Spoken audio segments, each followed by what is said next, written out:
So eventually, after therapy and a lot of reading, I came to a conclusion. I want to deal with the fundamental issue of me hating myself into working to see if that makes me more consistent and happy. And this is the first time I've tried to address this issue of hating myself into proactivity. So I've been trying to figure out what I value and can I use another method to motivate myself other than self-hatred? Because as it stands, right now, deep down, I still hate myself, but the rational part of my brain is getting much better at caring for myself like I would care for another person that was having this kind of problem. In the age of digital media, where creators often rise and fall in the blink of an eye, there emerged a figure who captivated millions with the power of his melodies, catchy lyrics, and a brand predicated on relatability. Known as Boyinaband, his real name was Dave, a moniker that became synonymous with the indie music scene on YouTube. Boyinaband wasn't just a musician, he was an educator, a mentor, and for many, a source of inspiration. He built his empire on viral hit songs, insightful music tutorials, and engaging videos. His charm, often described as boyish, masked a deeper complexity that would eventually reveal a darker truth. Songs like "Don't Stay in School" transcended mere entertainment. They sparked movements, igniting discussions in schools and living rooms alike. Equipped with a guitar and an unyielding passion for music, Dave's channel boasted an astounding 2.9 million subscribers, with collaborations alongside internet giants like PewDiePie, iDubbbz, and The Odd Ones Out. His presence began to dominate the indie music landscape, teaching young creators around the globe how to thrive from the comfort of their own homes. Yet, with success comes scrutiny, the victim of his own fame. As Boyinaband enamored audiences, whispers of a darker persona began to circulate in hushed tones. With an addiction to adult content and a complex relationship with intimacy, his views on women raised eyebrows. Comments he made during Q&A sessions or live streams appeared innocuous at first, but hindsight revealed unsettling patterns. Do girls feel uncomfortable when I call them girls instead of women? Is using women seen as more respectful? He asked in a tone that seemed casual, yet there was an underlying tone of ignorance. A naive approach to what should have been a straightforward question, his limitlessness in addressing these topics began to indicate a disconcerting trend. Reports of manipulative behavior, particularly regarding underage girls, began to emerge. Allegations surfaced that, while purporting to educate and uplift, he engaged in acts that would later be described as psychological and emotional abuse. Girls who once idolized him now alleged that his affection came at a price, a form of manipulation cloaked in friendship where Dave wielded his fame like a weapon. Multiple accounts surfaced detailing how he would body shame vulnerable fans under the guise of guidance. Claims surfaced regarding an incident where he had purportedly induced an eating disorder in a young girl, all while celebrating the release of a song inspired by someone grappling with anorexia. Helping a girl make a song about her eating disorder, one accused, filled with a sarcastic bite. Such noble intent, right? The irony was jarring, creating an unsettling juxtaposition between his public persona and the man behind the curtain. The downward spiral. Dave's perfect facade started to crack as discussions about mental health became more prominent in his content. Once a voice for those grappling with depression and anxiety, he now appeared to be struggling with his own demons in real time. Despite captivating audiences with an ostensibly genuine vulnerability, there were subtleties in his rhetoric that hinted at manipulation. In a heartfelt video titled "I Hate Myself," he delved deep into his issues with self-worth and motivation, revealing a man who seemed to be on the cusp of personal growth.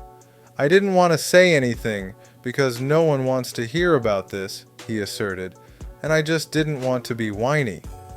Yet, amidst the outpouring of support from fans, some began to question the authenticity of his cries for help. Hi, I'm Dave from Boyinaband. Today we're going to look at some of the don't stay in school hate comments, and also some of the nice and constructively critical ones too, so my fragile self-esteem doesn't get shattered. This has been a freaking surreal few weeks. I released my song Don't Stay in School, and 5 million views on Facebook later. It seems a few of you guys agree with me, and it's freaking cold out here. Screw this. They're much better, but not everyone agreed with its message that the school syllabus is flawed. It was a slightly contentious issue. I'm soft-serving it. Someone posted it to Reddit, and that day it was at the top of the controversial page for the entire freaking website. Clearly this shows it's something we need to discuss. Young fans rallied around him, revealing their secrets, fears, and aspirations, seeking a connection. It was in this emotional turmoil where Dave found an insatiable hunger, fishing for sympathy as if it were a balm for his own wounds. Suddenly, he pivoted from discussing general mental health to more nuanced conversations surrounding LGBTQ+ issues and the social constructs around identity, presenting himself as a progressive ally. Songs like Spectrum drew in millions while speaking on the acceptance of diverse sexualities. But with the growing praise came an unsettling realization. A pattern was emerging, one that laid bare his true character: the betrayal of trust. Just when it appeared that Dave was genuinely evolving and growing, news came crashing like thunder. Accusations began to surface in a relentless onslaught, revealing an unscrupulous side that painted him as a predator lurking among the vulnerable, more adept at manipulation than any of his fans dared to believe. Anonymous posts on forums detailed a chilling account of his relationships, particularly with minors. One narrative that emerged involved a 17-year-old girl known only as Rachie. Once a fan, she found herself ensnared in a web of deception, an all-too-common tale of a young girl entranced by an idol who was anything but benign. Screenshots of conversations highlighted their alarming dynamic. Her youth pitted against his adulthood presented a horrifying picture of emotional abuse, manipulation, and deceit. "Take me without my consent," she sang, a phrase that now echoed with dark irony, raising questions about the nature of consent and power. In the early stages of their relationship, Rachie attended one of Dave's concerts where a spark ignited. But as patterns emerged, observers noted that he often preyed upon the naive, choosing young girls he deemed easier to manipulate rather than emotionally mature partners who would challenge his behavior. In one chilling exchange, he allegedly told them, "There are plenty of girls out there. I could easily replace you," further solidifying his control over them. Unraveling the narrative. Initially, Dave retaliated against the social media storm with silence, but with each passing day, more victims emerged, sharing their experiences in an attempt to reclaim autonomy over their narratives. Accusations of emotional and physical abuse surged, painting a picture of a man capable of wielding fame as a means of controlling young girls' lives. He allegedly weaponized his own mental health struggles, deflecting accountability while garnering sympathy from his fan base. Those he had once championed felt betrayed, left to weigh the remorse of once idolizing a figure they deemed trustworthy. The chilling reality was that, as seemingly countless women testified of their painful experiences, Dave remained eerily quiet. How could someone once so vocal about his battles suddenly disappear without a trace? Fans who had once sympathized now felt like soldiers left behind in a war they never signed up for. The fallout. As the dust settled, Boyinaband's legacy became overshadowed by his heinous actions. What was once a beacon of hope and creativity now served as a cautionary tale, illustrating the disparity between public personas and private realities.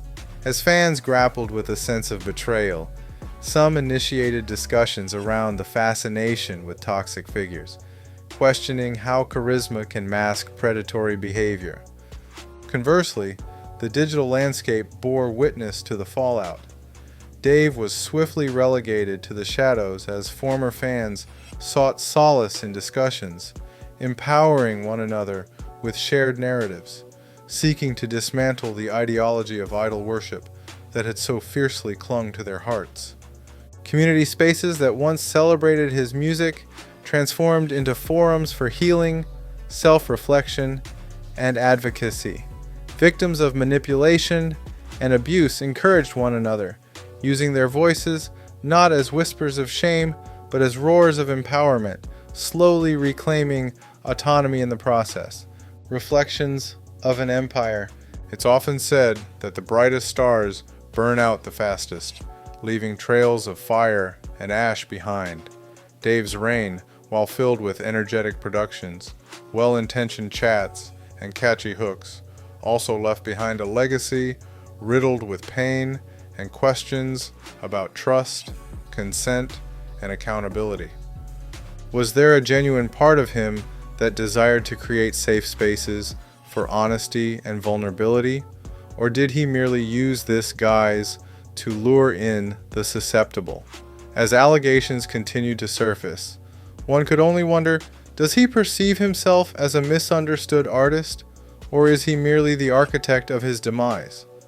Ultimately, Boyinaband transitioned into the annals of what once was, a once beloved figure whose fall from grace became a significant narrative on social media.